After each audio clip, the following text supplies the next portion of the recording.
Welcome to Daddy vs. Doctor.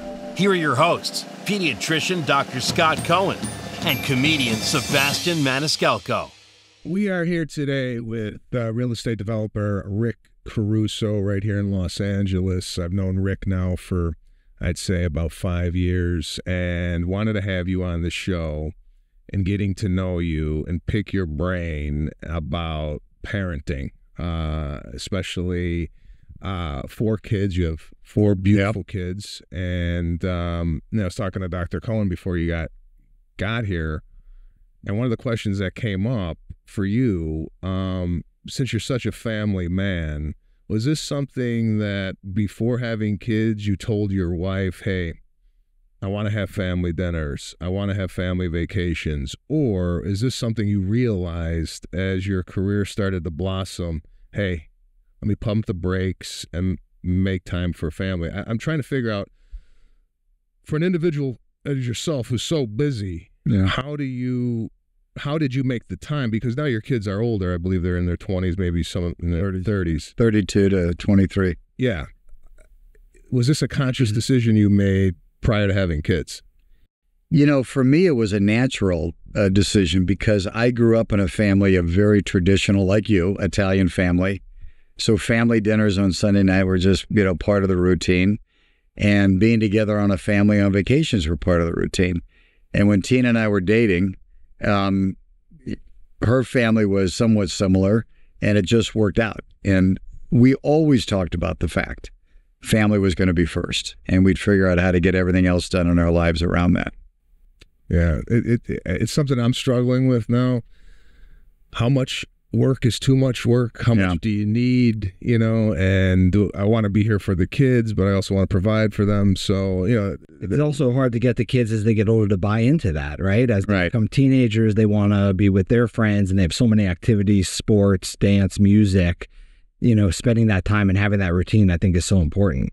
It is, but I think, part of it, and I wish I never had a playbook, right? When I was young, you sort of go along and you see what works. Some things works and some things don't. But I'm a real believer that more is caught than taught.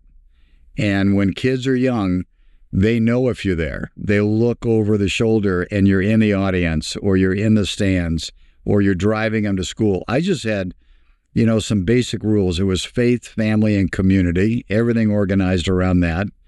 But I took the kids to school every single morning. I did carpool, and Tina picked them up in the afternoon. And I did that until they drove to school themselves, and never missed a football game and never missed, performance. Not easy to do, especially when I was younger and practicing law, because I didn't control my schedule.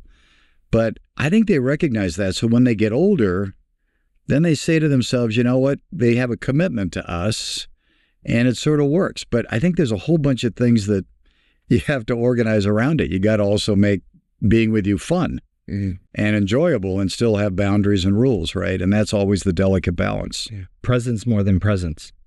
Yeah. Right? I mean, I think that's really important. They remember those, right? They're probably going to remember the 100%. Vacations you took as a family, the family dinners, the time you spent on the sidelines watching the games more than any Christmas gift or anything else. Oh, 1,000%. Yeah. So here's another thing I'm struggling with. I'll pick your brain. Growing up in an environment, I grew up in a working middle class family, a lot different than how my kids are growing up now. Is there a part of you that wishes that your kids could have had an upbringing similar to yourself? Is there parts of you that go, man, I wish my kids could have experienced that a little bit more? Or is it is what it is? I mean, you can't fake environment. Right. How do you instill those, and I know you're heavily in the charity. What could you give us a secret? The kids really experience things differently. I think the common theme in there was, one, Tina's an incredible mom and incredibly down to earth. They had the real miracle blessing of growing up with my parents. So there was grandparents around. There was a lot of stories about our humble beginnings, which my grandfather and my grandmother were immigrants, and he was a gardener. And so we talked about that a lot. And we talked about how lucky we are and all of these kind of things. But they also saw their mom working hard at home, and they also saw me going to the office and working long hours, that it didn't just happen. Yeah. But I tell you, you mentioned something I think is really critically important, their work with charities. And starting at a very, very young age, I mean like 3 and 4 years old to this day, down on Skid Row at schools, working with kids that are at or below the poverty line, working with those families, knowing the families, spending time with the families, and really being part of that community, I think has been, invaluable to them and to us. Yeah. Right. Puts things in perspective. Absolutely. And I think them seeing your work ethic, which I'm sure, and your wife's work ethic, we've talked about this, that even though they're growing up maybe with a different lifestyle than we grew up, seeing that their parents worked really hard for that instills also. Yeah, and I also wouldn't underestimate the power of faith, whatever your faith may be. I think it's a grounding factor, and I think it's really important and critical in kids' lives, especially as they're growing up. So I was wondering if there was something that you did when they were teenagers. Maybe it was a routine, maybe it was a credo, maybe it was volunteer work that you felt set them up for success. I know it's never just one thing, but thinking back, was there something when they were teenagers that really you felt pushed them to that next level? God, I wish there was one thing. I don't think there is one thing. I think there's a whole bunch of things that you're doing. And like I said, you realize when something's working and you realize when something's not. And the beauty of having 4 kids is you sort of get better at it by the time you get to the 4th. Right. I mean, the first one also, you're so protective. We still joke around with our oldest son, because our friends used to call him a bubble baby. Everything was boiled and clean. And you couldn't touch him, right? And then the second one comes along and he's putting dirt in his mouth and you're saying, don't worry about it. I don't know. I've always believed, and this is what I've told the kids, I'll be your best friend or your worst enemy. You sort of get to make that choice. And then there's a lot of space in between there. Listen, there were times, like all kids, that they really messed up and did something wrong. And I stood behind him and I said, yeah, don't worry about it. Made a mistake. Let's move on. And there were other times, where they were disciplined, never hitting or anything like that, but they were disciplined and there were consequences. And I think kids need consequences, but they also need to have unconditional love. And it's how you blend those two together. There's an art and a science to that. I wish I had the formula. I don't. But I was also really blessed with great parents. And so a lot of what I did and Tina had great parents, we applied to our kids. And so we were really lucky because of that.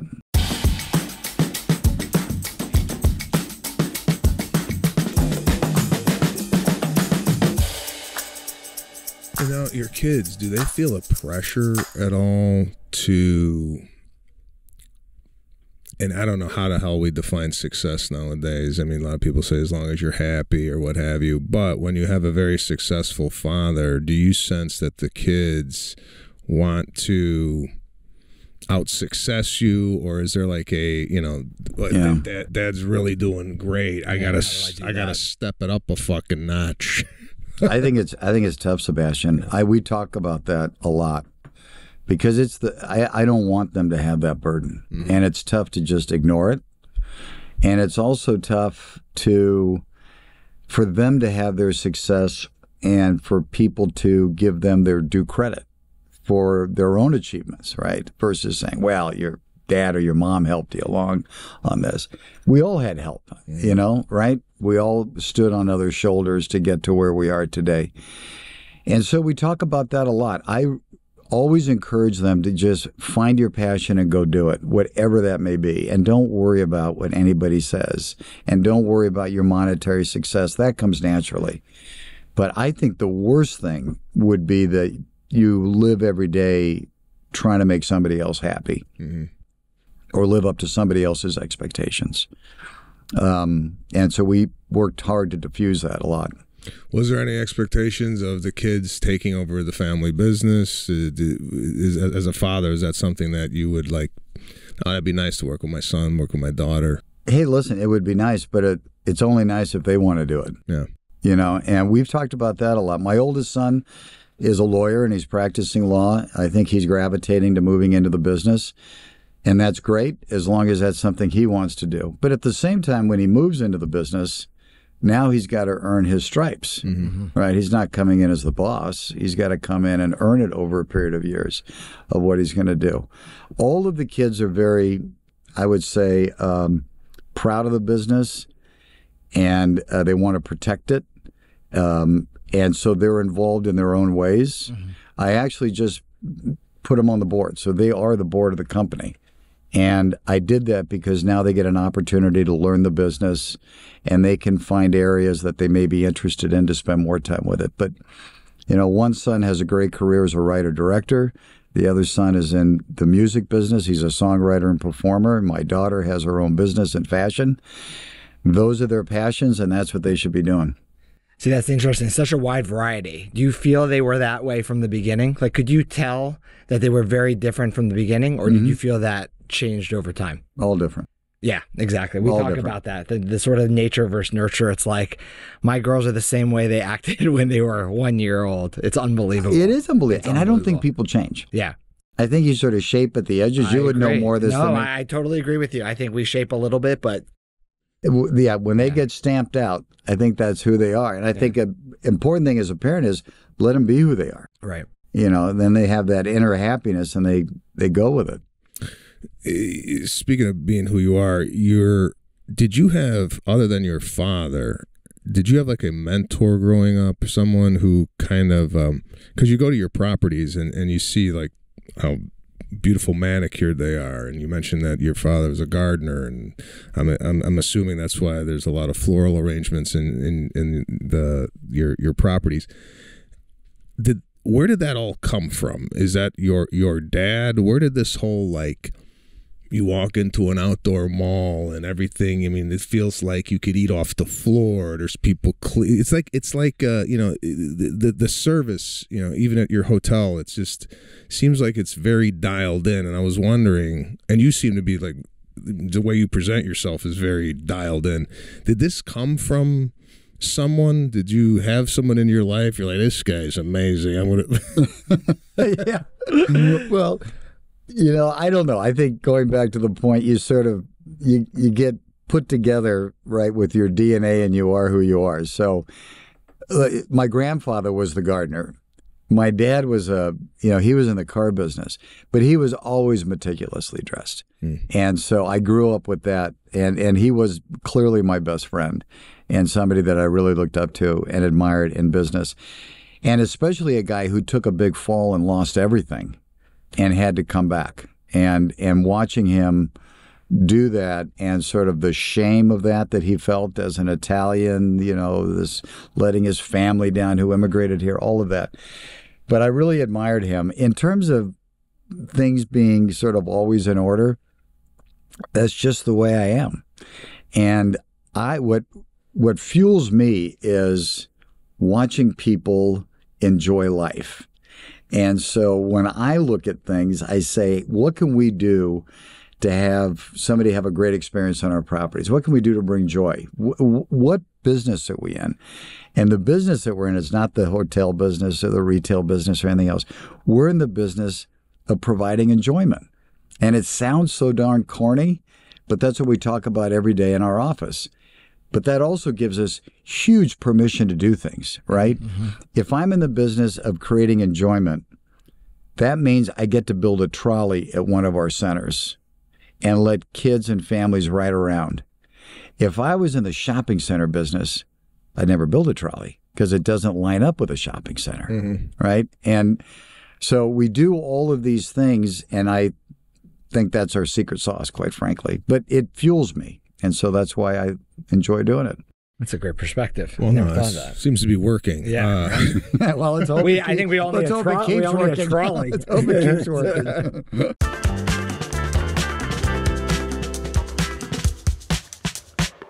Is there any advice that you give to, you know, soon-to-be fathers, whether it's your sons or people that come up to you and say, hey, you know, I need some advice on being a father, being an entrepreneur? Is there anything that you think is vital to being a dad? Because when I grew up, my dad wasn't heavily involved in the day-to-day rigors of child rearing. He was working, came Different home. era. Yeah, different era. I think now, and maybe not so much your era, but like our era is like, we're very involved. It's like we just went to the dentist this morning as a family, and then when we made the follow-up appointment, my wife's like, "Well, when can all four of us come together?" I go, "Do we all have to come together?" She's like, "Yeah, just we should all be here together." I'm like, "Okay, great." Yeah, there seems to be a lot of I don't know. Just maybe the times have changed, but it seems like we're a lot more involved than our parents were in our upbringing. Yeah. Are you into that? I mean, yeah, I think it was a little bit different. I mean, I was pretty involved. I was always there. Mm-hmm. You know, I mean, Tina was the lead in being involved and making sure that things were happening and all that kind of stuff. A friend of mine said something, and it was a terrible circumstance, but a friend of mine said something who had lost his son. And his eulogy about his son, which was so powerful, the line that I will never, ever forget, his son was 15 when his son died, was, "I wish I would have been more of a cheerleader than a coach." Mm. And man, that hit me. And it really changed me as a father at the time, because our kids all played together, but they all knew each other. And so it is that, you know, all of us, especially as dads, we want to be that coach. We're going to guide you. We're going to give you advice. We're going to tell you how things are going to be. And what you really want to do is make sure that you're just saying, go, go, go. You're fantastic. Everything you're doing is great. God, I'm proud of you. Keep it up. That's not how I grew up. No, but it's so good to hear. No, because I feel like after every soccer game every weekend, I say that to myself, and then I do the opposite. On the way home, like, I'm not going to make a comment about the shot, or, you know, and then I do it, and then after I'm like, oh, I shouldn't have done it. I need to hear more of that. I totally agree. It's a good line to remember. Yeah. Was your dad a cheerleader or a coach, or? You know, my dad was probably like your dad. I mean, he was there and he was involved, but he wasn't active, you know, and it was a lot of, your dad just got home, he's worked all day, he's really tired. Just let your dad rest for a little bit, right? And then he came home later for dinner, so we never always had dinner together. Mm. But I always knew our dad loved us to death, right? And he was fun to be with. He was a disciplinarian, no doubt. But it was different back then. Yeah, it was way different. I don't know what's better or worse. I don't know if anybody will ever know, but I think being involved is a better thing, to be honest. I think so too. However, I do believe in the way my parents raised me is the way I am, is the man I am today, right? Yeah. My dad came to the soccer games, and after the whole ride home was, what do you do? You know, what do you think? Why are you playing soccer? Yeah. We should take Why you are out you playing soccer? That's funny. Yeah, I don't know which is better either. I don't know. I'm sure everybody has a philosophy on, like, you know, but, you know, I guess with time things start to change. And I think it goes to your point, like the way your dad was. You've done very well. So whatever they were doing worked, how they raised you, right? And I think there's dozens of ways to raise kids and have them be productive and happy and successful, whatever that definition is, right? There's never just one way. And so many things influence your uncles, your aunts, your cousins, your friends, right? All of that comes in together and influences you. At least it did with me growing up. You just have to come to his house and watch one of his children do something, and then just watch how Lana deals with it and how Sebastian deals with it and that. So, yeah, so in your relationship, who was more the disciplinarian? Who took who the kids end up going to when they needed something, the soft touch? Oh, I think it was Tina. I mean, yeah, I think there was. I mean, the kids joke with me now. You know, it's fun as they get older, because now they tell stories when they were young, you know, hearing the footsteps down the hallway, you know, at night. You know, Dad's on his way because he hears us doing something wrong or something. But Tina and I were always pretty much in sync. That's good. I was in certain areas, I was a little bit more permissive than Tina was. You know, if the boys at a certain age wanted to play beer pong, let them play beer pong, as long as it's at the house, you know, those kind of things. So it really depended on the subject matter, right, to give them a little bit of room.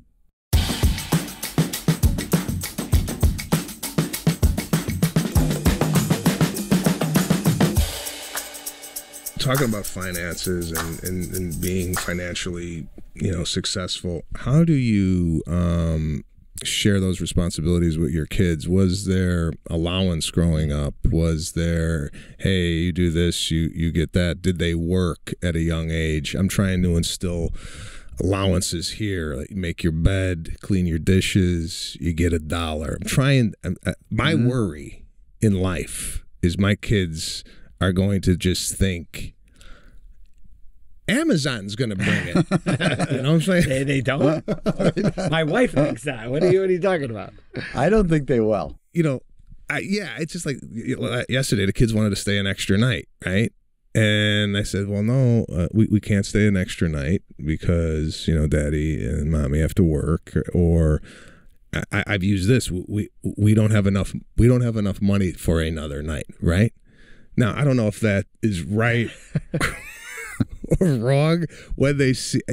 I don't know. I'm having a hard time adjusting to a different lifestyle than I was brought up with, and I'm concerned that every step of the way I might be missing an opportunity to share a lesson, because as time goes on, I don't, you start losing, like, they're 8, they're 10, now they're teenagers. I just want, when they get there, I want to give them enough knowledge as I possibly can. Yeah.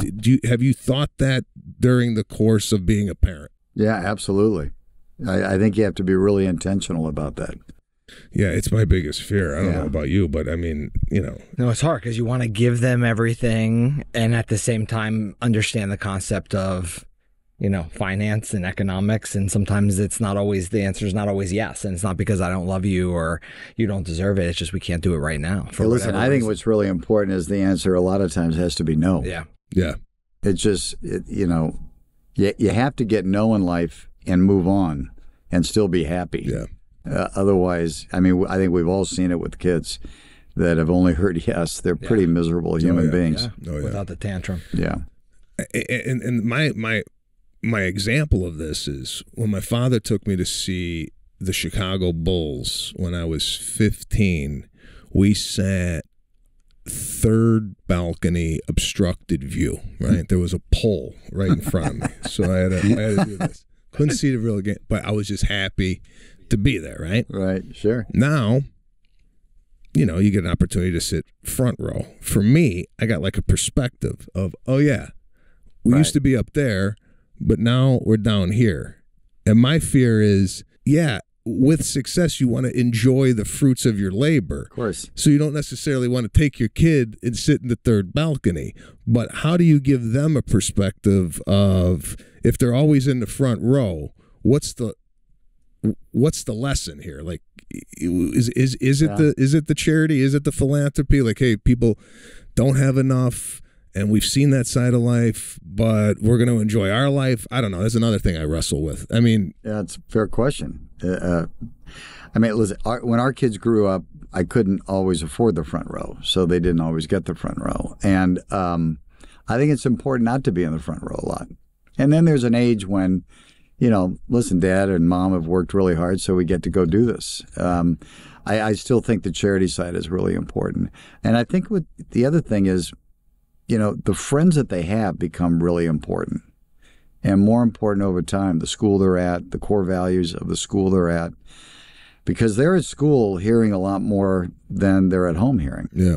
And that becomes really important. And you probably know this, and we've talked about this. There's been some recent studies that show that the future success of children has more to do with the people they hang out with, their friends' parents, their teachers, their mentors, than their own parents, because they're spending the majority of time with those other people. And those other people also push them in a way, right? When you have friends that are successful and push themselves, often you try to do the same. I always look back at my childhood, and I was so thankful for the friends that I had that were smarter than me, more athletic than me, and it pushed me to want to be in the same classes as them and play the same sports as them. Good point. You try to surround yourselves with people. You probably do that in your work now and the people you hang out with, minus me during the day. So.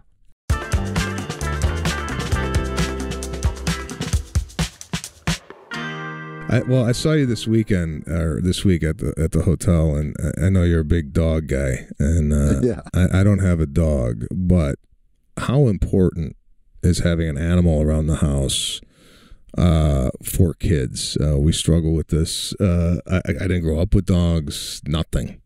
I think somebody's pushing for a dog in the house. Just saying. Yeah, who's pushing? Yeah, right? Yeah. I mean, have you found it like? Would you have it any other way? When we were young, they didn't have a dog. We didn't have a dog in the house, and mostly it's because Tina was allergic. We've sort of figured that out. Tina's been really great about dealing with this, but I really think it's important. I think it's important to have responsibility, to be in charge of something when you're a kid, and just the sheer joy the dog gives you. I think it's just so important. Yeah, I love it. And I as you know, because you see me, I mean, I take my guy with me everywhere I go. What kind of dog? A golden. Oh, okay. So but every one of our kids except one have a dog. The other night, last night, everyone came over for dinner, and the house is full of dogs. So the dogs have to get along too. I love it.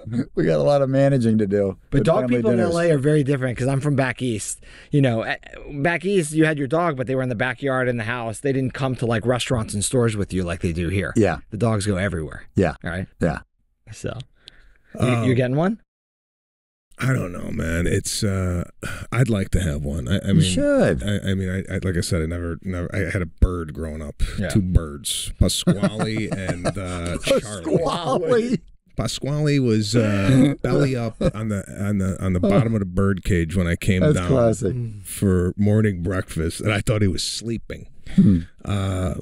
But the problem with Pasquale is he was right by the garage door, and in January in Chicago, that thing would open and it would just burn right through the bird. I think he froze to death. So oh my God, that's hilarious. He found out his name was Pasquale. Yeah. He's like, I'm out. I can't take it anymore. I can't do it. He came to our house, and I'm a dog person too, but I had the choice of my wife and cats or neither one, so I chose wisely. And he came over and found out that he gets anaphylactic reaction to cats. No, I can't. First time we hung out together, he was at my house, and he's like, is this normal? I'm like, no, we need to go. We ended up at a Rite Aid together, getting him an inhaler and oh my gosh, allergy meds. Yeah, go with a golden. It's always good to have a doctor on. Absolutely. So I know you're big into education. I believe you're. Aren't you on a board of directors for a college? Am I mistaken on that? Yeah, chair of the board of USC. USC. So what's your thoughts on education for kids? If one of your kids came up to you and said, Dad, college ain't for me. Do you believe in this day and age that an education is something that an individual needs to succeed? Or, I don't know. I hear a bunch of people in their garage starting businesses. They dropped out when they were sophomore, and I'm like, is that all you need today? Is a garage? I don't know. Well, they're doing better than us. It makes it easy.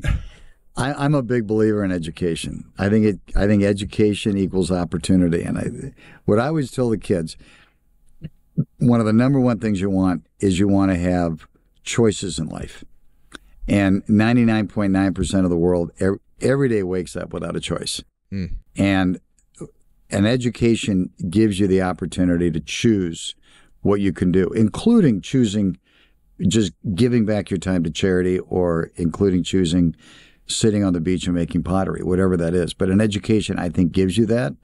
And so I'm a big believer in it. What I'm not a big believer in it, and there's so much of this that happens around LA, you got to go to the best school, and it's got to have the best reputation. It's got to have the highest academic standards. I think there's way too much pressure on kids nowadays, especially being young.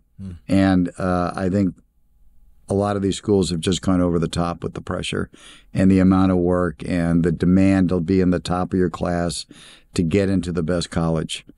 I don't think that equals success all the time. That's good to hear coming from the college that you came from. So. No, that's Northern Illinois. NIU, Northern Illinois University. He makes fun. Majored in stand-up.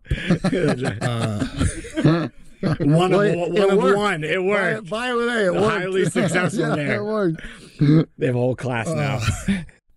So you run for mayor of Los Angeles, right? And I wanted to ask you, what did you learn coming out of the campaign that you didn't know going into the campaign? It's a closed loop system. It's a closed loop system. That system works to keep the system closed. So no change. It was just fascinating to me. First of all, I loved the experience. It was a great experience. And you and I have talked about this, as close as we are as a family, my number one fear, I had two fears. One was I'm going to wake up one morning after I announce and say, what the hell did I just do? I'm miserable. That didn't happen. I really loved it every day. Two was the family, putting the family at risk, higher profile, all this kind of stuff. And thank God they were fine and everything else. But the great blessing that came out of this is, as close as we were, we even got closer. To see Tina and the kids on the streets with me, campaigning, being out there just in the most desperate, remote parts of Los Angeles, because we were campaigning to those that were unheard. You know, people that normally don't engage, and people at or below the poverty line that don't feel like they're part of the system here. And so that was incredible. And I would tell the kids, people would hug us. That hug is hope. And what we're doing is we're giving people hope of a little bit better life. So that was incredible. But the system was just obviously so scared of having an outsider come in the tent, because everybody just wants to keep getting reelected, right? And, you know, never in the history of Los Angeles in a mayor's race does the president of the United States fly out. The vice president a couple times. Senators. I mean, you know, Tina and I would joke, load up Air Force One all at once and just bring everybody at once. Don't just dribble them out little by little. So they wanted to keep the tent closed, and they leaned in heavily to do that. But so I didn't expect that. We didn't expect to have it be a national election, which it turned out to be. Well, did you find that LA is worse off than you thought going in? I mean, you know, we all go around Los Angeles and we kind of see what's going on, but being kind of on the ground level, did you go, oh wow, this is, I didn't know, is this bad, or was it kind of what you expected? I tell you, it reinforced in myself, and my son Gregory, who's the filmmaker, did a short film that captured it. I fell in love with LA all over again. Mm-hmm. It is the greatest city in the world, and it's the greatest city in the world because it's populated with some of the greatest people in the world. And the greatest people in the world are the ones that we don't know, that work so hard and have so much pride, and they have this work ethic. And a lot of them are immigrants who have come here with the American dream firmly planted in their head, and they're not letting it go. And I've met thousands of people that just work their ass off every day, happy as can be. They just want a little fair share of a slice of that American dream, not so much for themselves, for their kids. Mm-hmm. It's so endearing, and it's so pure, and it's so energizing to be around people like that. And you want to do more for them. You want to give them that break. And they're not asking for anything for free. They're just saying, I want my daughter to be able to walk to school and be safe. Mm-hmm. I don't want this tent in front of my little restaurant that I work at 18 hours a day. I want my customers to walk in and out. And so I fell in love with LA all over again. I think LA is got incredible potential. I honestly think our leadership in the past has really failed us. Mm-hmm. And that's where we're at. And I'm hoping that changes. How do you keep that optimism, knowing that this, you know, closed loop system, and that you want to create change, even if it's not with the title? How do you go about doing that, knowing that there's these barricades? You know, I don't know all the answers to that. I've served the city for 40 years in different capacities. I've worked with 3 different mayors. I think you get involved with charities through your church, through your synagogue, through your school, through whatever, and you support these organizations that are really doing great things. And I think you get out there and go into Boyle Heights, go into East LA, go into Filipino Town. These communities are incredible. Great restaurants and activities and little shops, and there's a life there that is really cool. And get to know the city better. That's what I did through the campaign. I would have never seen parts of the city. I thought I knew the city well, growing up here, but man, I really enjoyed being out there on the streets. What's the next goal for you? Do you want to keep opening up these outdoor malls? Do you want to get more into the hotel business? Are you slowing down? Is there retirement in your future? More dogs. More dogs. More dogs. Listen, I'm not slowing down. I want to continue to grow the company. I've got a great team. I'm really proud of them. And I want to do more. But I also want to do more on our charitable side. And we're doing that. I want to be part of the solution to a lot of the problems that plague LA, like homelessness. So I've got some plans to do that on the private side. And I stand, ready and available to help the city where I can. But I want to stay active and engaged and involved and have a lot of fun and I love having fun. So I want to be out with friends and family and enjoy life. I don't like going to bed. That's my biggest thing. I like being up and around.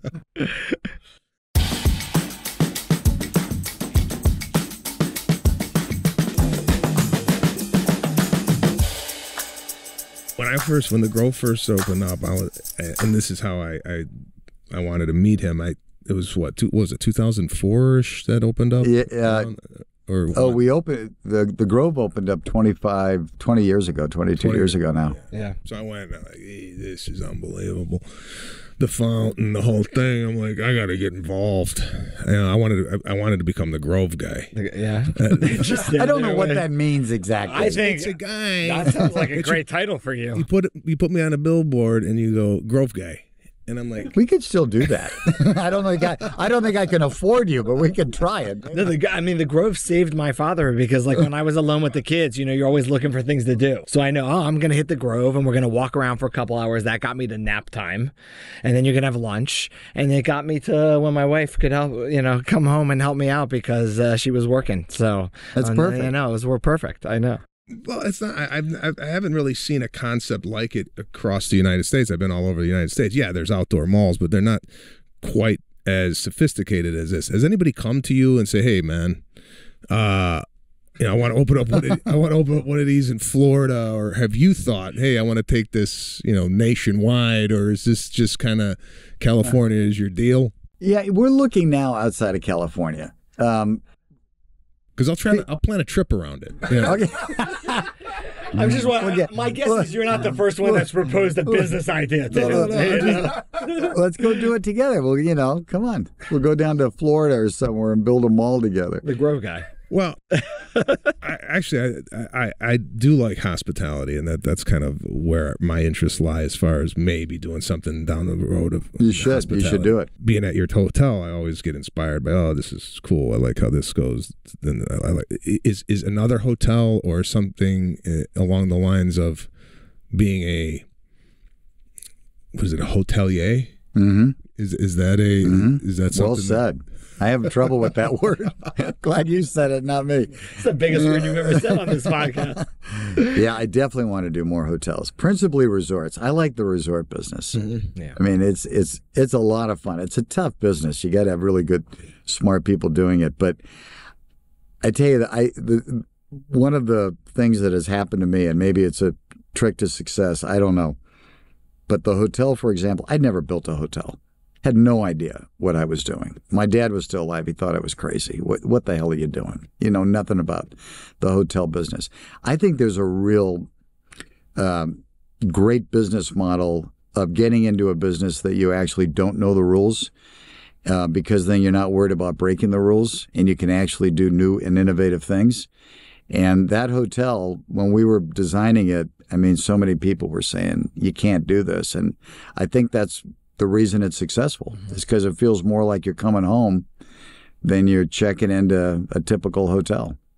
Yeah, it definitely has a home away from home, and the attention to detail is unbelievable. Well, we had a party there after the bowl, when I did the bowl, and we had a party there by the bocce ball court, and it was just, I don't know, I felt like I was in my backyard. I love that. And being in the hotel business, being in the hospitality business, how do you take criticism? Like, people maybe stay at the hotel or go to the Grove and say, because people love to bitch.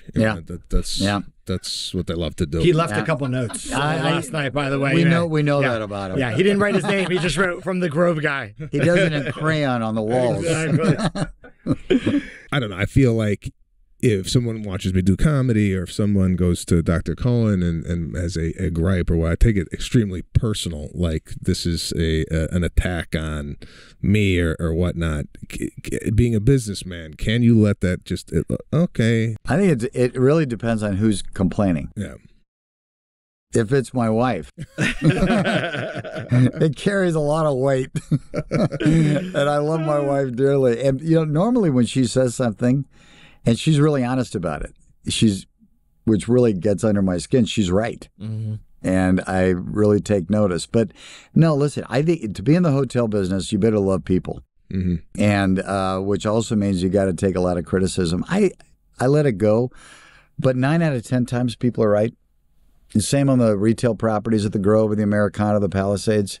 I really do listen to those because we want people to come back. Mm-hmm. And so you got to listen to it. And some people just bitch, for no reason, for no good reason. But I don't let it get under my skin. I really don't. I know you got to learn to compartmentalize that. Right? That's good to know. I'll take that. It takes time. That advice. It takes time. All right. In conclusion, here, I don't have a question. I have a suggestion, but I don't know if you have any more. What's the suggestion? Well, hear me out. And I haven't seen this at any hotel. Okay. Oh, good. I haven't seen this at any hotel. Okay. A new business idea. There you go. Just if you want to use it, you can. I don't know the cost involved with it, but I've often gone to resorts that are on the beach, right? Mm-hmm. You go out, you play in the sand, and you come back to the lounge chair. The problem I have is my feet have sand on them, right? Right. Because you're at the beach. Yeah. And then you put the sand on the towel, right? And now you have sand on your towel. Here's my pitch. Okay. Need a drum roll. You have individual foot baths by each little lounge. So when you come... Tell me if you ever heard this before. So when you come and you're going to come off the beach, you just put your foot in the foot bath and your feet are clean of sand. And now you have a nice... I have to say it's not a crazy idea. He ain't into it. No, I know he's not into it. It's not a crazy idea. Just a look alone. When we air this, isolate his look on the idea. It was like this. Yeah, right, guy. We're going to put foot baths by the end. I'm just trying to figure out how you monetize that. Rental fee. Yeah. A daily rental. How do you monetize $5 for a day of a foot bath? He's paying it. That's it. It's actually not a bad idea. Seems like a lot of work, but it's not a bad idea. I feel like you, being the clean freak you are, you would your feet would need to be clean of any sand laying on that bed. No? No, I have somebody carry me from the water to the lounge chair, so I never need the foot bath. You would have had him if you said individual dog bowls at each place, and then you could put your feet in them. Everybody else uses it for a water bowl. Listen, we know you're extremely busy. When I asked you to come on here, I was so excited that you said yes, and we really appreciate your time. Really quite an honor. Thank you. This is an honor and thrill for me. It really is. Well, it is for us too. And I'm also going to leave you with, if you open up another mall, I am willing to be your Grove guy. Wow. I love that. Mark that down. That actually comes with free parking. You got a deal. There you have it, Daddy versus Doctor, Mr. Rick Caruso. We had a blast with you, and we'll see you soon. This is a fun day. Thank you.